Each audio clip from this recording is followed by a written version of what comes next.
Can the second-generation Leaf really get the sales shifting? Good things come to those who wait, so they say, but Nissan has been waiting rather a long time for those good things. Back in 2010 when the Nissan Leaf was launched, we were told this was the spearhead of an electric revolution, and by 2016 they'd have sold 1.5M vehicles. Well, the reality is that 283,000 versions of the Leaf have been sold in roughly that time frame, and that's after heavy discounting and government, taxpayers' subsidies. Time then for a second bite at the electric cherry, made more timely still by the growing black cloud hanging over the diesel sector. One aspect that needed addressing was the appearance, since the public just hasn't taken to the Leaf's looks. The new model certainly looks more aggressive and sorted, and is a bit wider and longer as well. There's certainly a touch of the new Micro about it, and that's welcome. The cabin has also taken a pace forward, with a much simpler and more streamlined dashboard replacing the rather cluttered earlier version. We were in a pre-production model, so we'll wait to see what eventually transpires, but the cabin is certainly lighter, airier and slightly larger than before, with improved rear legroom in particular. Behind there is a 435-liter boot, so those passengers shouldn't be too cramped for luggage either. To go with the new looks is a new battery pack. It sits under the floor and sends its energy to a new electric motor. The old model made 107 bhp, but the new one can produce 148 bhp, a very useful increase. There's considerably more punch to the power now, as evidenced by the figures, where the old model hit 62 mph in 11.5 seconds, this one can crush it in a nudge over 8. The numbers keep on improving, in that critical area of driving range. Driving range anxiety is not just restricted to the golf course, but this new model should be able to realistically run for 235 miles. That's a decent range if it works out in real life, especially as the old model would struggle to reach 154 miles. Part of this extra range comes courtesy of the e-pedal. When you turn it on, you gain considerably more regenerative braking. This works by harvesting energy when you back off the throttle, something the old model did. But this new model does it with far more prominence, to the extent that the car will slow quite quickly as soon as you back off, and will even grind to a halt without you even touching the brakes. That might be very good for stoking power back in the battery, but might prove exciting for someone traveling close behind. However, everyone will appreciate the new driver assistance systems, like ProPilot, which combines adaptive cruise control and lane keeping assist. This semi-autonomous function can be taken further with ProPilot Park, where you just hold a button and the car takes over accelerator, brakes and steering wheel to ease you into a tight parking space. On the move, the new Leaf has much more get up and go than the old model, making it a more enjoyable drive, and Nissan says UK cars will be tuned specially for our tastes. Price will be key, but this is a big step for Nissan. It looks like Nissan really has turned over a new leaf, but, like we said, good things come to those who wait, and you'll have to wait until next year to actually get hold of the new electric car from Nissan. The deals, incentives, and rebates currently available on the 2017 Nissan Leaf are generous and well documented. A handful of utility companies across the United States have offered generous discounts, likely backed by Nissan itself, to move the current generation Leaf from dealerships to driveways. All of this has occurred as the 2018 Nissan Leaf prepares to launch early next year in North America. One YouTuber recently documented his electric car purchasing journey and explained why he bought a 2017 Nissan Leaf. At the end of the day, it all came down to the price. YouTuber Sonic has had a lifelong interest in electric cars, and even helped build an electric vehicle in high school. Fast forward to the present day, and the Tesla Model 3 made him interested once again in owning an electric car. This first led him to look at a 2017 Chevrolet Bolt EV, the longest-range electric car at a mass-market price that you can walk into a dealership today and drive away. He quite liked the Bolt EV and appreciated its driving characteristics and EPA estimated 238-mile range figure. However, he found most Chevrolet dealerships wouldn't budge on the price, which made the Bolt EV a near $40,000 car when all was said and done. Even the alternative, leasing options, priced him out of Chevrolet's electric car too. Frugal and sensible, Sonic moved on to the 2017 Nissan Leaf and was shocked to find out how many incentives were currently offered on the car. Not only did he qualify for the full $7,500 federal tax credit, but Nissan also applied another $5,000 in incentives to the purchase price. In his case, a 2017 Leaf at roughly $30,000 quickly became an $18,000 car, despite not living in a state that adds an incentive on top of the federal credit. Although its range falls short of other modern electric cars, Sonic felt it was adequate for his needs, and even he noted that he's exceeding its 107-mile EPA estimated range rating because he mostly drives the car in the city. In total, he received $12,500 in incentives, and with a small amount of equity in his previous car, he was able to walk away with a brand new electric car with a monthly payment that is $50 less expensive per month. The moral of his story? Go to a dealership, bargain hard, and be aggressive about asking for incentives. If the range suits a buyer's needs, he suggests, the 2017 Nissan Leaf may be the best electric car bargain on the market until they're gone. Yes, Nissan redesigned the 2018 Nissan Leaf knowing it would have a range of just 150 miles, against 220 plus for the Chevrolet Bolt EV and Tesla Model 3. This is a bang for the buck play, delivering a car less expensive and with more range than the old Leaf, while still undercutting the Chevy and Tesla by more than $5,000 in price. But a Leaf with Bolt Model 3 range arrives in about a year, ultimately letting buyers choose how much they want to pay versus how far they want to go. In a test drive here this week for riders and analysts, I found the new Leaf accelerates faster, rides more quietly, and looks better inside and out than the 2011 to 2017 Leaf. An optional semi-autonomous drive feature, Pro Pilot Assist, has the potential to make for nearly trouble-free highway driving. An e-pedal switch lets the driver use the throttle pedal to both go and stop under most situations.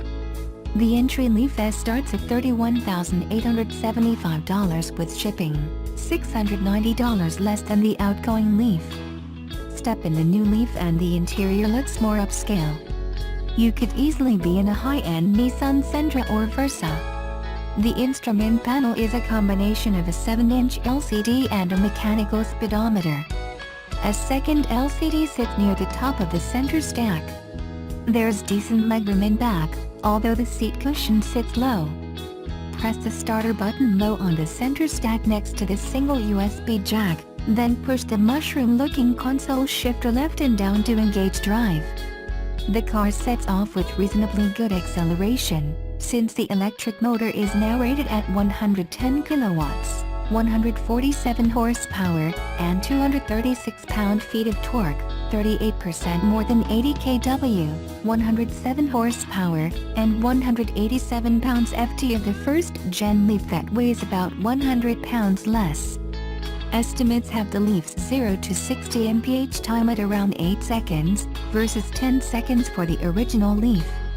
In the city, there's plenty of acceleration since electric motors deliver the maximum torque, power, at 0 RPM. There are 2 drive modes chosen by the mushroom shifter, D, Drive, and B, Regenerative Braking, plus an E, Eco, button on the console.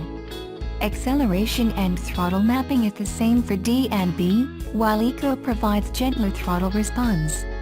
Come off the throttle and D and the car coasts down slowly. Do the same in B and there's clear deceleration as battery regeneration kicks in sooner. push the e-pedal button on the console and deceleration is even more pronounced. With e-pedal, the car applies up to 0.2 Gs of stopping power from regeneration and from the friction brakes, so you can coast down to a stop.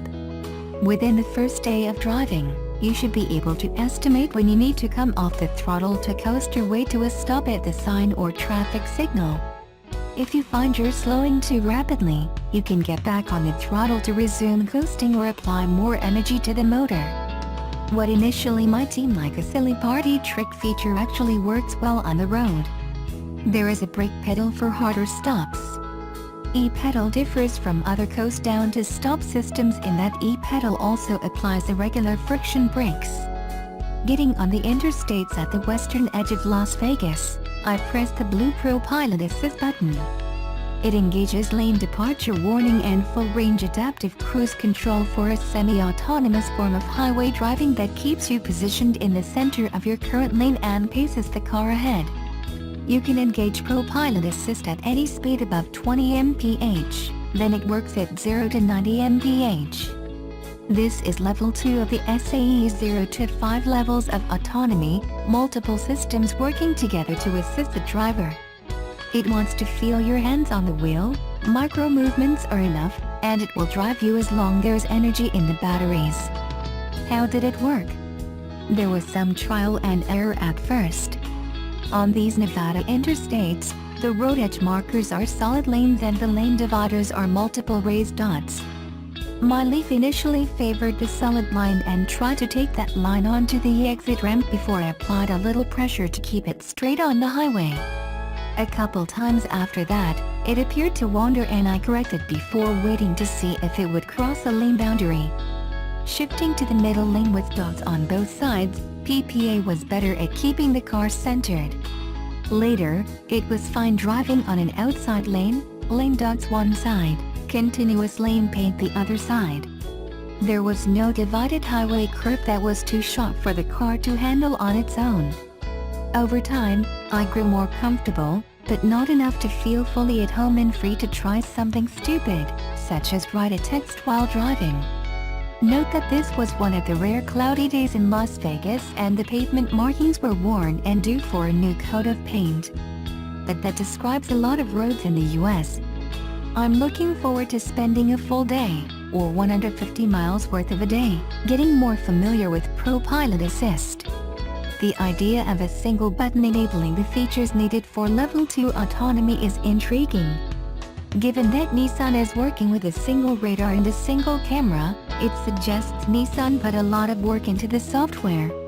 Nissan is offering a second vision system, Pro Park Assist, not tested.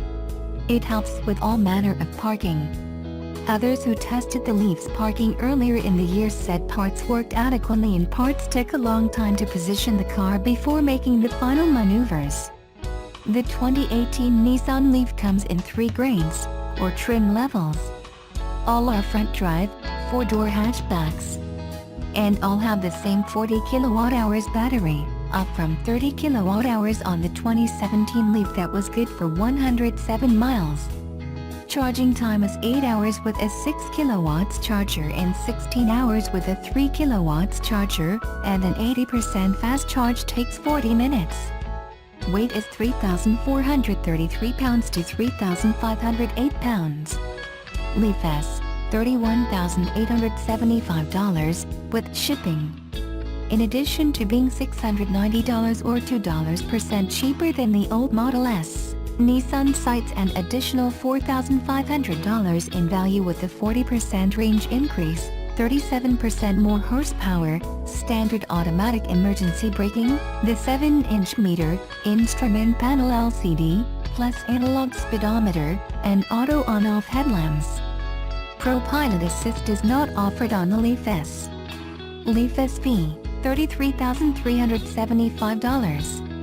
The mid-level Leaf adds Apple CarPlay, Android Auto, and full-range adaptive cruise control. The $2,220 technology package includes Pro Pilot Assist, Intelligent Lane Intervention, Lane Keep Assist, Blind Spot Detection with Rear Cross Traffic Alert, automatic emergency braking with pedestrian detection, LED headlamps, auto high beams, and electronic parking brake, Bose premium audio, a driver-only 6-way power seat, an auto-dimming mirror with home-link garage door opener, and a level 2 and 120/214 volt portable charging cable. Leaf SL, $37,085. The premium model adds blind spot detection with rear cross-traffic alert, Nissan's popular 4-camera surround view monitor with moving object detection and driver attention alert, Bose premium audio, the Level 1/Level 2 EVSE, electric vehicle supply equipment smart charging cable, and turn signals on the outside mirrors. Most of the SV Tech package options are standard here. The SL $650 technology package includes Pro Pilot Assist. The Leaf goes on sale in the Japan home market in October. US customers can take delivery starting in early 2018 and, as with the Tesla Model 3, you can get on a waiting list. The Leaf is eligible for a federal tax credit of up to $7,500, and rebates or tax credits in some states. Should you buy? As the Nissan Leaf reaches 150 miles of range, it increases the number of people who can live with an EV. If you decide to always want 20 miles in reserve, the range difference, 130 versus 87, is 50% greater. Compared with the Bolt EV and Tesla Model 3, the Leaf is the lightest, although the Bolt EV is 12 inches shorter at 164 inches, and carrying 50% more battery capacity. The Leaf has significantly more cargo space behind the back seat than either, even though the Tesla is 8 inches longer. The Tesla and Chevy accelerate faster. The Bolt EV is rated at 238 miles with its 60 kWh Li-ion battery, and the Tesla at 220 miles for the 50 kWh miles and 310 miles for the 75 kWh batteries.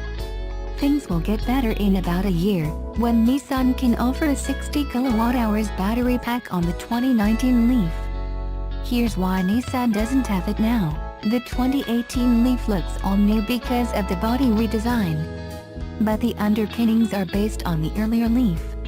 The wheelbase remains 106.3 inches and the new 2018 battery array was fit into the existing dimensions. It's going to take more engineering work, plus battery advances, to fit 60 kWh into the same Leaf. The 2018 Leaf already has 2/3 more energy density in the same space. One thing that's changing in Nissan's favor is a positive perception of EVs and the belief among some buyers that there's nothing wrong with driving an EV as a Monday to Friday commuter car, than renting something bigger with a combustion engine for holiday weekends. In other words, you don't need a Nissan Armada full-time because you're about to buy a 75-inch TV sometime in the next year and haul it home. Only an outlier commuter couldn't get to work and back on a 150-mile EV. Most could go 2 to 3 days before needing to recharge. Still, first-time EV buyers think range first. Longer range is better. Inductive charging that eliminates the need to plug in will also grease the ways for EVs. Nissan has done well with the Leaf so far. Our first impression is that with a clean sheet design, Nissan might have been able to offer cars with 200 and 300-mile ranges now. That will come 200-plus miles next year, and 300 miles perhaps in 2 to 3 years, around 2020.